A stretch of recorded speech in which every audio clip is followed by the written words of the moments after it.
балалар. Көңіл-күйлерің қалай, жақсы ма? Отырамыз, отыра қойыңдар. Бүгінгі сабағымыз біздің сабақтың тақырыбы теріс рационал сандарды қосу, таңбалары әртүрлі рационал сандарды қосу. Біз осы тақырыпқа 2 сабақ бойы жаңа тақырыпты өтіп есеп шығарған едік. Бүгінгі сабағымызда да есеп шығарамыз. Оқу мақсаты таңбалары бірдей, таңбалары әртүрлі рационал сандарды қосуды орындау. Бүгінгі оқу мақсатында. Сабағымызды бағалау критерийлері таңбалары бірдей сандарды қосуды орындауды біледі. Мәтін есептерді шешуді теріс сандарды қосады. Таңбалары әртүрлі рационал сандардың қасиеттерін есептер шығаруда қолданады. Бүгінгі өтетін тақырыбымыздағы есептер шығару. Балалар, енді үйге берген тапсырманы біз жұптық жұмыс арқылы бір-біріміздің дәптерімізді алмастыра отырып, үй жұмысын тексереміз.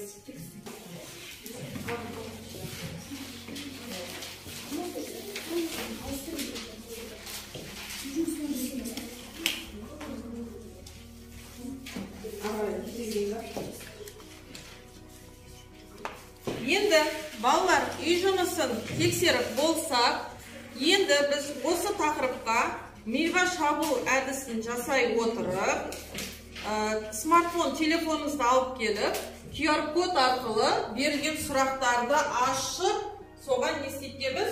Жауап береді екенбіз. Ал келеміз.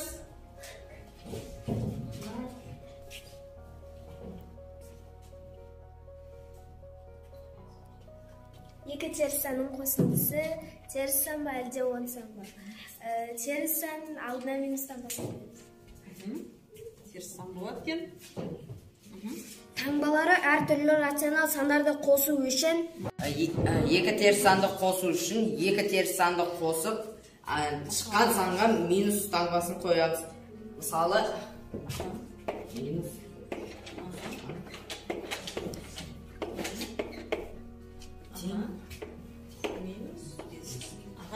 Өте жақсы, отыра қой.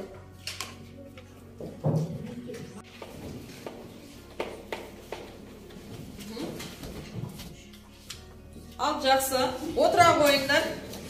Отырамыз.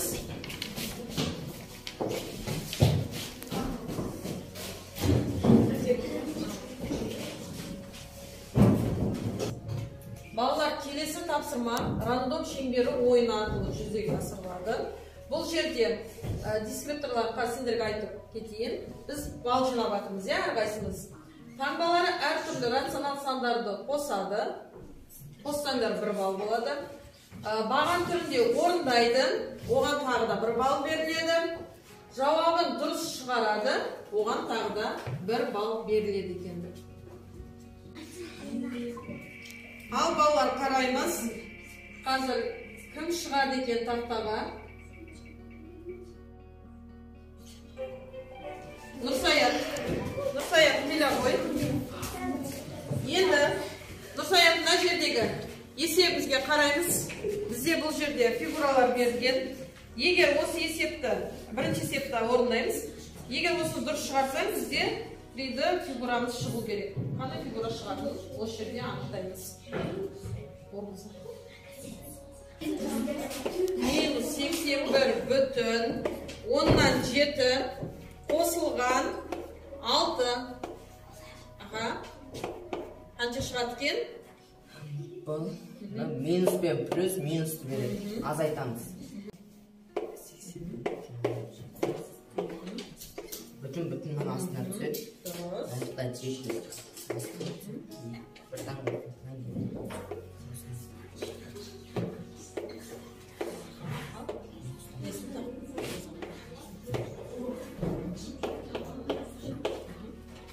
Өте жақсы. Ал енді фигурамызды көрейік.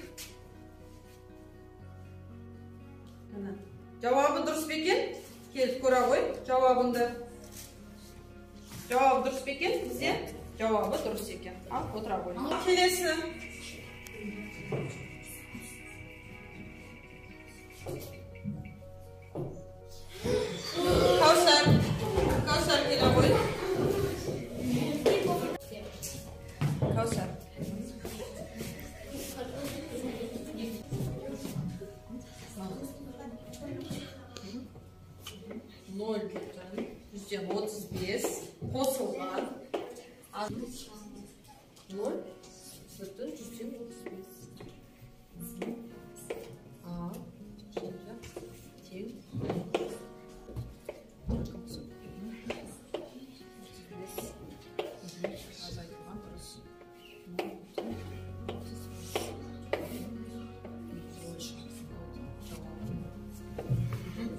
Өте жақсы.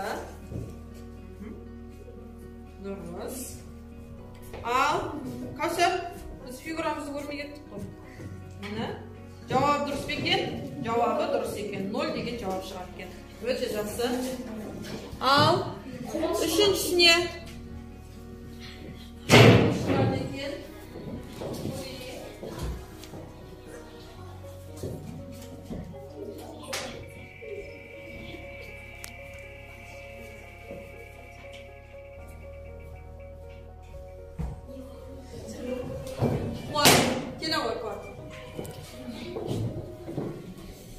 Борды ала қой. Мына есеп шығады. Бізде 96 қосылған минус 18 дейді. 96 қосылған минус 18. Астына бағады біз. 96 жазамыз.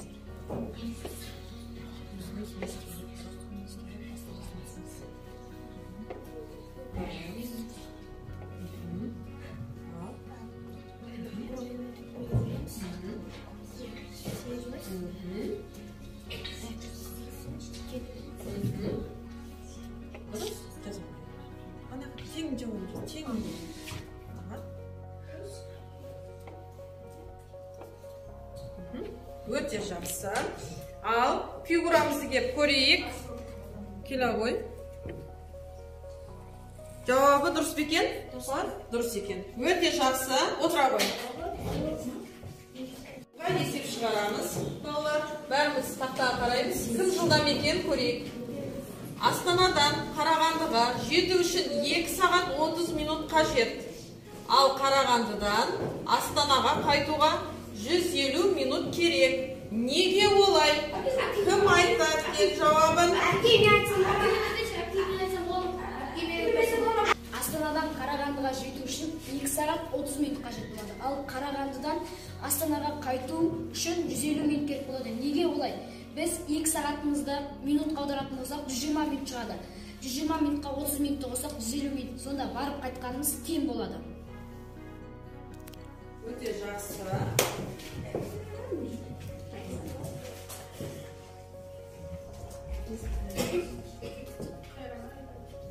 Жұптық жұмыс жасаймыз.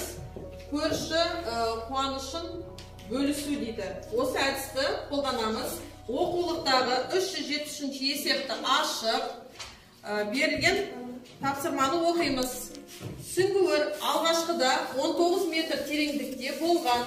Ол жұмыс барысында тағы да минус 8 метр тереңдеді.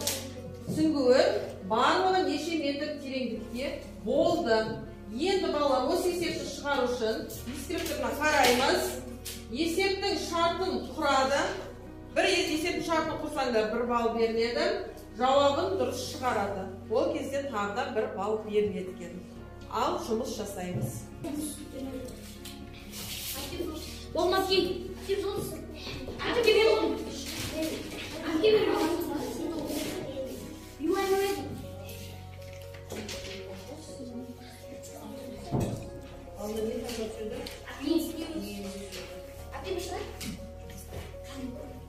19 бен минус 8-ді қосқан кезде минус 27 шығады. Сонда жауабы минус 27 метр тереңдікте болды. Өткен сабағымыз бойынша біз балдық жүйемен бәрін есептерді шығардық. Әр есепті шығарған сайын 1 балл, сұраққа жауап берген сайын 1 балл алып отырдық. Енді біз білеміз, 9-10 балл алсақ, ол 5 деген баға. 8-7 балл алсақ, ол 4 деген баға. 5-6 балл алсақ, ол 3 деген баға екен. Ал енді жинаған стикерлеріңді санап, өздерінің бағаларында айта қойыңдар.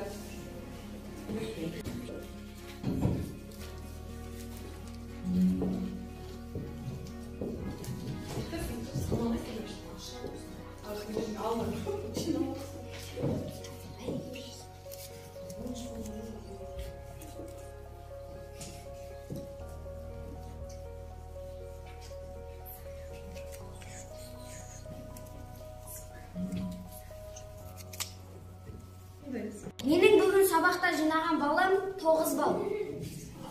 Менің бүгін сабақта жинаған балым 10 балл. Менің бүгін сабақтан жинаған балым 7 балл. Менің бүгінгі жинаған балым 9 балл.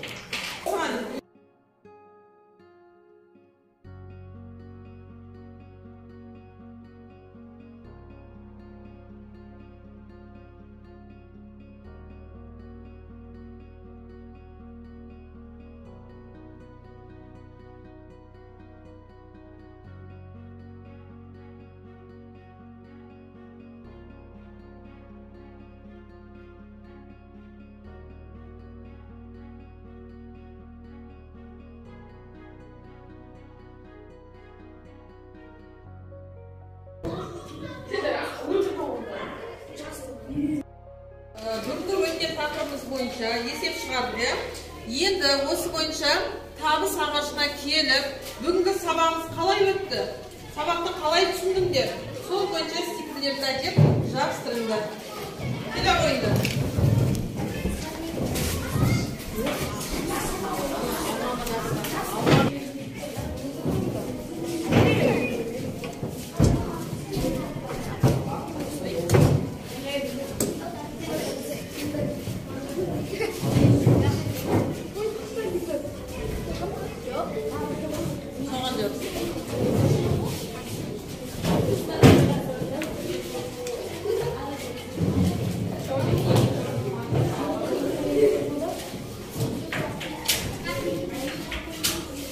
Балалар, бүгінгі өткен сабағымыз өте керемет жақсы өтті.